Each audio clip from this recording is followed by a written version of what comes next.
Alright, ladies and gentlemen, very welcome to this video. So this will be maybe one of the cringiest things and maybe one of the best things that I've ever done, or something in between. I've written a poem, a kind of motivational poem for my younger self, the young kid with so much potential inside of his heart that had not realized that potential yet. And I've lived a lot of life and achieved a lot of things since then. I want to enlighten the flame for some of you, if I can do that for one person and give one person some extra motivation with this video to change their lives for the better and pursue what they really want, then I've accomplished my goal with this. So let's do this. This will maybe go horrible, maybe go great, and we will now find out together. All right, let's do this. Nobody does it around you. That's why you don't feel bad about you. Everyone just hunts money. That's why you also think it is the sweetest honey.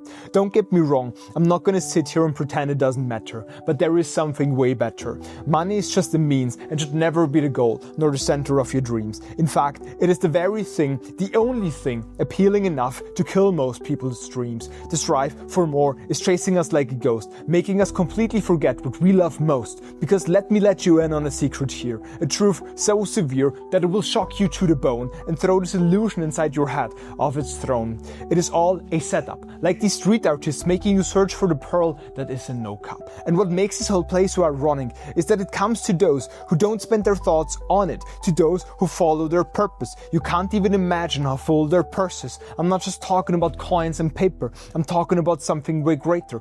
I'm talking about giving you a true gift to the world, the only thing you're here to do. But society has somehow drilled that out of you, tried to put you in boxes like a standardized shoe, because people who believe in their greatness are dangerous for those who are running the system. So we put them through schools to drive the creativity out of them. A kid's mind is so perfect and there's nothing it couldn't achieve, but someone decided to replace it with a slave's system of belief. If you hear this, then please be brave enough to break out of these boxes they try and put you in, using fear by telling you otherwise won't fit in.